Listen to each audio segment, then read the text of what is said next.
Welcome, everybody.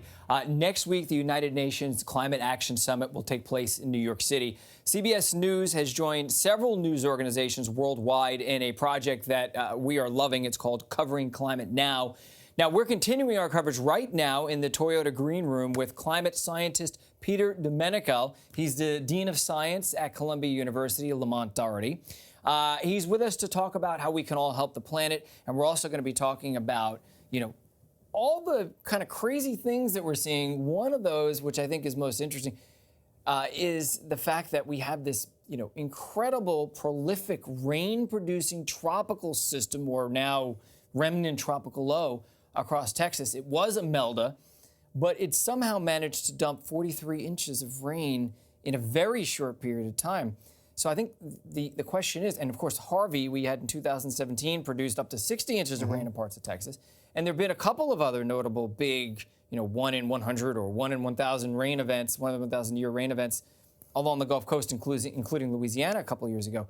So the question is, what is, or is there a climate change component to this? Right. So the question's often pitched as, is this particular storm due to global warming? And that's really not the question we like to ask. The question is, was this storm made more destructive because of something that's associated with global warming? And indeed, that's true with really many of the hurricanes that we've seen over the last decade or so. The reason is that the oceans are warming. And as the oceans are warming, that's where we're getting all the energy that feeds the hurricanes. That's what feeds the moisture in the hurricanes. So these tropical depressions that rapidly intensify, and that's sort of a word in the field, they turn from a tropical depression to a hurricane or tropical storm very quickly overnight. These things are just juiced up with water vapor. And so when they come on land and they stall, they dump 3 feet of water overnight. Right. There have been a lot of studies on Hurricane Harvey and how much extra rain was caused because of climate change. And those numbers range from the teens, somewhere in the teens, maybe 15% more. I saw one study that said it could have been as much as 38% more.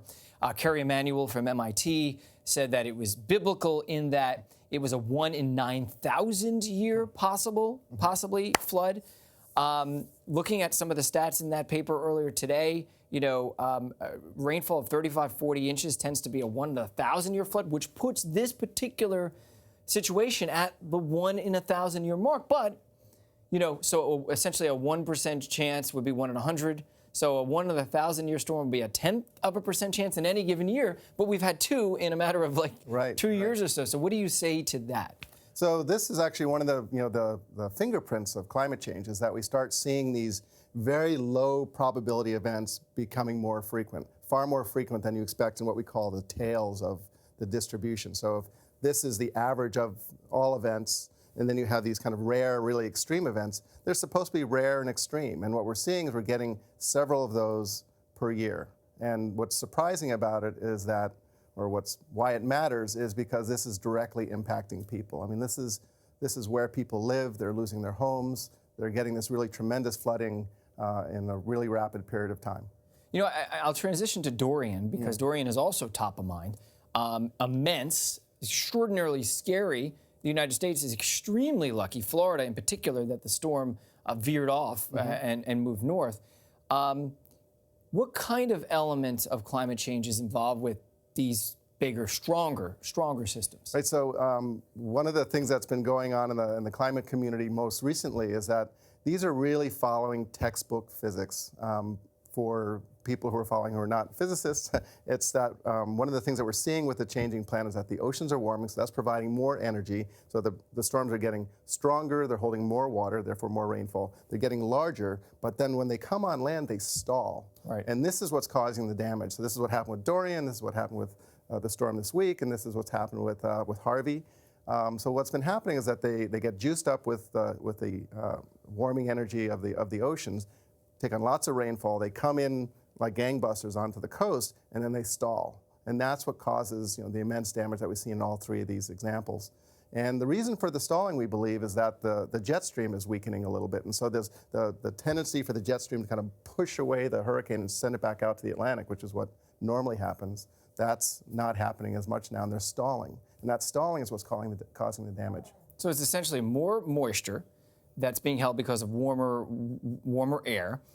Stronger storms because the ocean is warmer, plus also probably feeding into deeper convection, thus the rain rates were even higher. So it's not just a matter of the atmosphere holding more moisture, but it's actually the convergence of that moisture being greater, increasing the rain.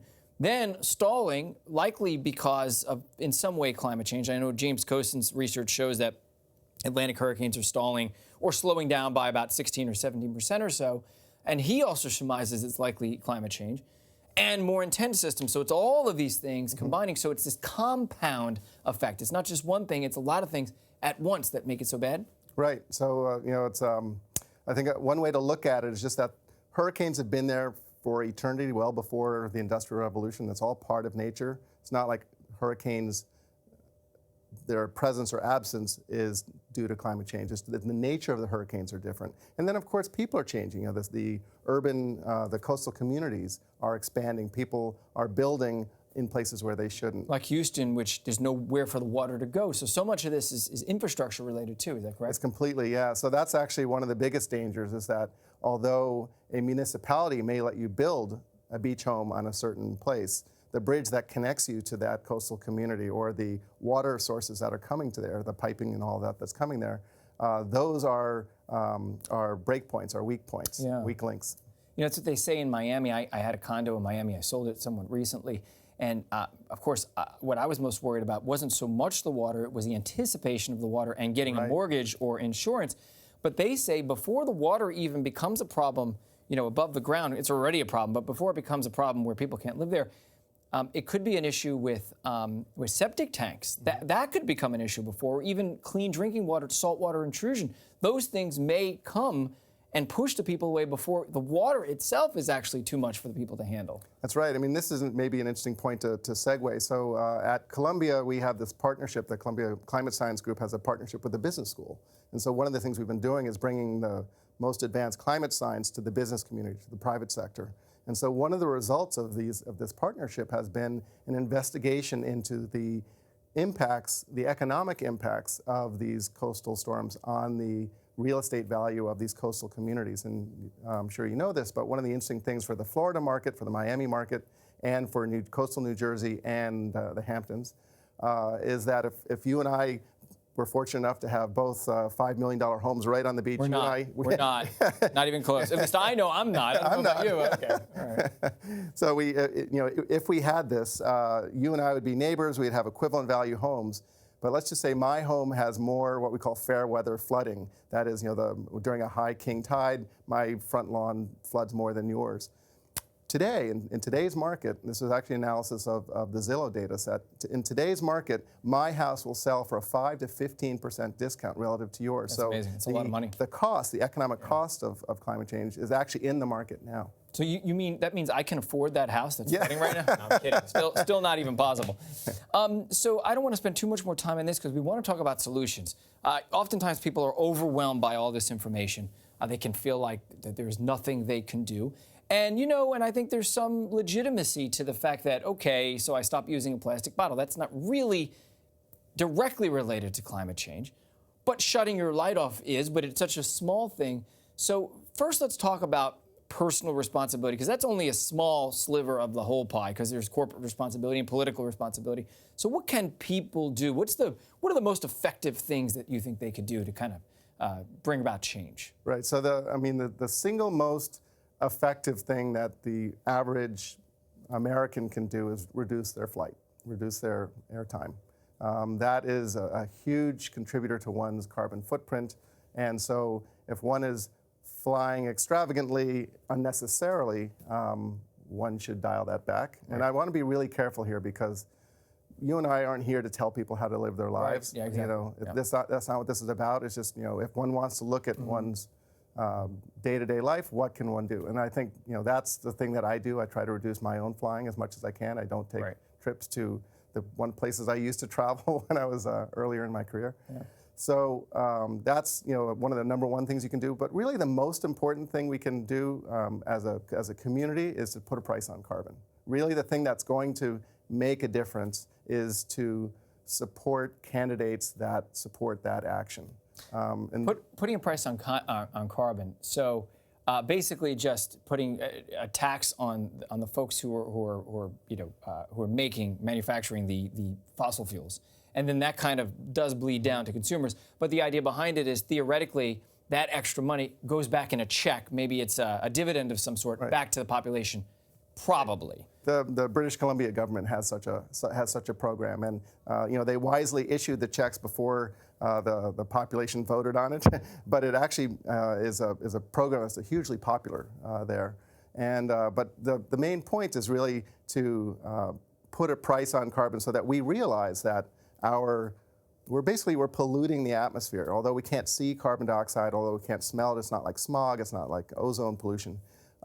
It is really warming up the planet. And so to reduce the dangers associated with that, we have to reduce emissions. Right. We can do things on a personal level, but really to get us as a community to buy into this. One of the things I was very surprised by, we had a conference at Columbia last year, brought in leading economists, and they said the one thing that all economists agree on is we need a price on carbon. I've heard that. And big industry is behind it as well. So the bottom line is action in holding our political representatives accountable and trying to get this carbon tax passed. Also, corporate entities who produce a lot of carbon dioxide, letting them know that, you have a preference, and your preference is for companies to be cleaner and greener, if you will. So these are ways that we can influence beyond just shutting our lights off.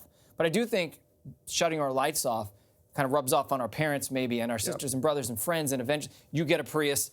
Maybe the next door neighbor hears that you're saving a few $100s a month. They get a Prius. The point is there's some of that grassroots kind of changing society and our relationship with So I've got a real-life example I can tell you about, which is my own house. So we put in solar panels in our backyard. We produce 150% of our need. But more importantly is not my story, but as people would drive by my house, they'd see this panel out in my backyard, and I was like, how'd you do that? And I tell them, it's not that complicated. And I showed them the economics of it. We're paid off after 5 years. That's great. 5 of my neighbors put them in their house. That's what I mean. And these are farmers. These are people who are not, these are not all, academics or climate scientists. These are just your average people on all sides of the political spectrum. It's like, hey, if I can save money, why shouldn't I do this? Financial independence, and I save money. So I think that's a great way to end it. Peter Demenocal, professor at Columbia University, which, by the way, I am at Columbia University. So this right here is a guy who I run into fairly often. Thanks so much for joining us. And thank you at home for joining us. To learn more about our climate coverage, just visit cbsnews.com and click on the tab Eye on Earth. And I will see you again soon right here on CBS News.